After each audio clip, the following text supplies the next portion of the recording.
मित्रांनो, मराठीतील cult classic चित्रपट हे आपण सर्वांनीच बघितले असतील। मराठी चित्रपटांच्या सुवर्ण काळामध्ये अनेक नेते, अभिनेते, अभिनेत्रींनी चित्रपटाला हातभार लावला, तसेच इंडस्ट्रीला पुढे नेण्यामध्ये त्यांचं योगदान होतं। मराठी चित्रपटाच्या सुवर्ण काळामध्ये असा एक अभिनेता होता की जो कधी सपोर्टिंग रोल साकारायचा, तर कधी खलनायकी भूमिका साकारायचा, तर कधी गेस्ट अपीअरन्समध्ये दिसायचा, तर कित्येक वेळा हिरोच्या बाजूला, व्हिलनच्या पाठीमागे उभा असताना देखील एक छोटीशी भूमिका त्यांनी साकारली आहे। त्या अभिनेत्याचं नाव आहे बिपिन वर्टी। त्यांचं खरं नाव सांगितल्यावर खूप जणांना असं आठवणार नाही, चेहरा बघून तर सगळ्यांच्याच लक्षात येत आहे।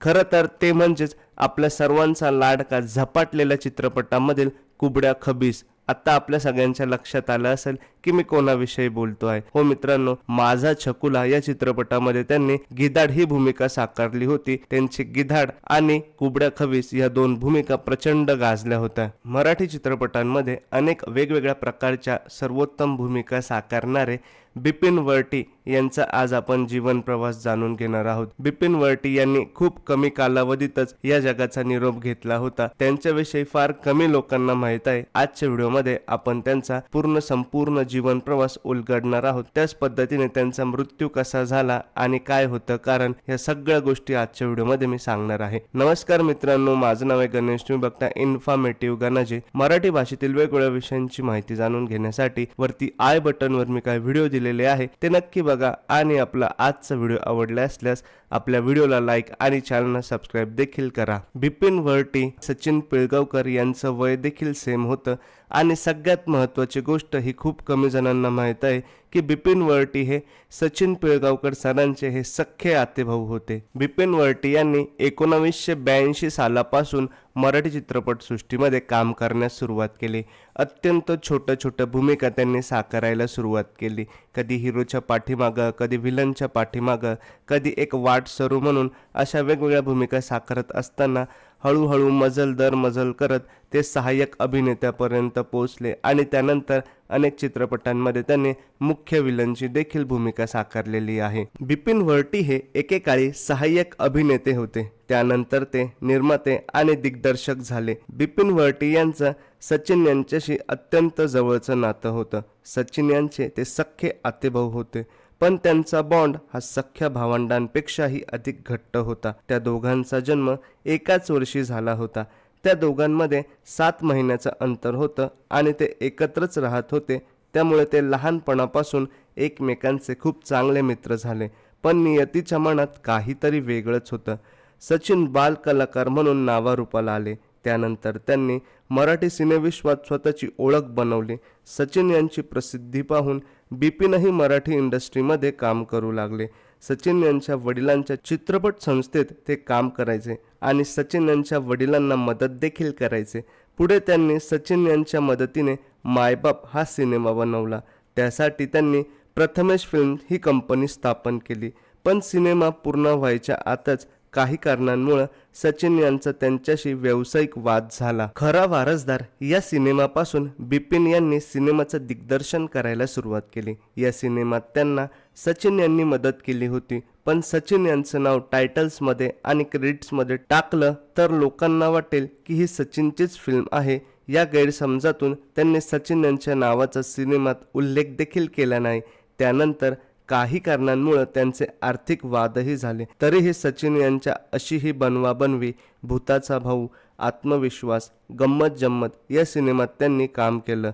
तर सचिन यांनी चंगू मंगू या सिनेमाच्या पटकथेतही त्यांची मदत केली, पण काही ना काही कारणांमुळे त्यांच्यातील दुरावा हा वाढतच गेला। बिपिन वर्टी यांनी 1982 सालापासून मराठी चित्रपटांमध्ये काम करायला सुरुवात केली।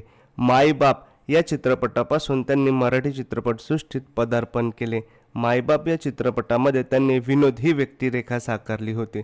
त्यानंतर 1984 साली सगळे सोयरे, 1985 साली धूम धडाका, 1986 मध्ये माफीचा साक्षीदार खरा वारसदार, 1987 मध्ये दे दनादन आणि गम्मत जम्मत, 1988 मध्ये अशी ही बनवाबनवी, एक गाडी बाकी अनाडी आणि आत्मविश्वास, 1989 मध्ये भूताचा भाऊ, धडाकेबाज, 1990 मध्ये आमच्यासारखे आम्हीच, चंगू मंगू, एकापेक्षा एक या चित्रपटांमध्ये त्यांनी काम केले. 1991 साली आयत्या घरात गरोबा या चित्रपटात त्यांनी स्पेशल अपीअरन्स केला होता. 1992 मध्ये प्रेम दिवाने या चित्रपटामध्ये देखील त्यांनी गेस्ट अपीअरन्स केला आणि त्यांना खऱ्या अर्थाने तुफान ओळख भेटली ती 1993 साली आलेल्या झपाटलेला या चित्रपटामुळे. झपाटलेला या चित्रपटामध्ये त्यांनी साकारलेली कुबड्या खवीस ही भूमिका आज देखील प्रेक्षकांना प्रचंड आवडते आणि सगळ्या प्रेक्षकांच्या लक्षात देखील आहे. त्यानंतर पुढच्याच वर्षी त्यांना पुन्हा एकदा मुख्य भूमिकेत व्हिलन साकारायची संधी भेटली ती 1994 साली आलेल्या माझा छकुला या चित्रपटापासून. माझा छकुला या चित्रपटामध्ये त्यांनी गिधाड ही भूमिका साकारली होती. त्यावेळी त्यांचा गिधाड हे रूप बघून लहान मुलांपासून वयोवृद्धांना देखील त्यांची भीती वाटायची आणि त्यानंतर त्यांनी जमलो हो जमलो या चित्रपटामध्ये काम केलं होतं. आपल्या सर्वांनाच माहित आहे की बिपिन वरटी हे निर्माते, त्यांनी अनेक चित्रपटांचं दिग्दर्शन देखील केलेलं होतं. 1988 साली आलेल्या एक गाडी बाकी अनाडी या चित्रपटापासून त्यांनी दिग्दर्शन करायला सुरुवात केली. त्यानंतर त्यांनी 1989 साली आलेल्या फेकाफेकी या चित्रपटाचं दिग्दर्शन देखील केलेलं होतं. खूप कमी लोकांना माहित आहे की गोलमाल रिटर्न्स हा चित्रपट फेकाफेकी या चित्रपटाचा यूज टू यूज कॉपी आहे, म्हणजेच रिमेक केलेला आहे. त्या चित्रपटाचं ओरिजिनल नाव होतं फेकाफेकी आणि त्याचं दिग्दर्शन आपल्या बिपिन वरटी सरांनी केलेलं होतं. 1990 मध्ये चंगू मंगू आला. त्यानंतर 1991 साली आलेल्या डॉक्टर या चित्रपटाचं देखील दिग्दर्शन त्यांनी केलेलं होतं. अभिनेते बिपिन वरटी यांनी त्यांच्याच नात्यातील श्यामल या मुलीशी लग्न केलं होतं. त्यांना मुलगा झाला परंतु तो मतिमंद होता, त्यामुळे ते प्रचंड खचले आणि याच नैराश्यातून त्यांनी प्रथमेश फिल्म्स ही कंपनी बंद केली. पुढे ते सिनेमात काम करायचे पण दारूच्या खूप आहारी गेले होते. त्यांनी काही काळ तू तू मेमे या हिंदी मालिकेतही काम केलं, पण नंतर सचिन यांच्याकडे काम मागायची लाज वाटल्यामुळे त्यांनी ही मालिका देखील सोडली आणि पुन्हा ते अधिक दारू पिऊ लागले. यातूनच कमी वयात त्यांना हृदयविकाराचा त्रास होऊ लागला.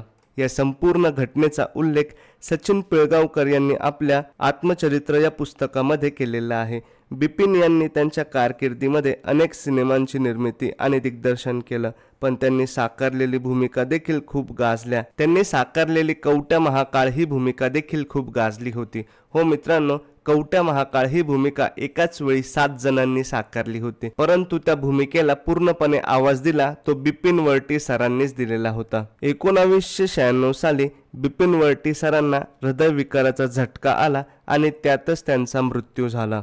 1995 साली आलेला जमलो हो जमलो हा त्यांचा शेवटचा चित्रपट ठरला. तसेच 1991 साली आलेला डॉक्टर हा त्यांचा प्रथमेश फिल्म्स या बॅनर खाली बनलेला शेवटचा चित्रपट ठरला. त्यानंतर त्यांनी आपलं प्रथमेश फिल्म्स हे डायरेक्ट बंद करून टाकलं. आज बिपिन वरटी सर असते तर मराठी इंडस्ट्रीमध्ये एक मुख्य खलनायक म्हणून खूप मोठ्या नावारूपाला आले असते, त्याच कुठल्याच प्रकारची शंका नव्हती. आज जर ते असते तर मराठी चित्रपट सृष्टीतील अमरीश पुरी म्हणून त्यांची ओळख झाली होती. एवढा भारदस्त त्यांचा आवाज होता आणि त्यांचं टायमिंग देखील होतं. अशा आपल्या सर्वांच्या लाडक्या भारदस्त आवाजाचा अत्यंत दांडगा अनुभव असणाऱ्या कुबड्या खबीस म्हणजेच आपल्या सर्वांचे लाडके असणारे बिपिन वरटी सरांना भावपूर्ण श्रद्धांजली. तुम्हाला आपला आजचा व्हिडिओ कसा वाटला मला नक्की कमेंट करून सांगा. आपला व्हिडिओ बघितल्याबद्दल सर्वांचे धन्यवाद.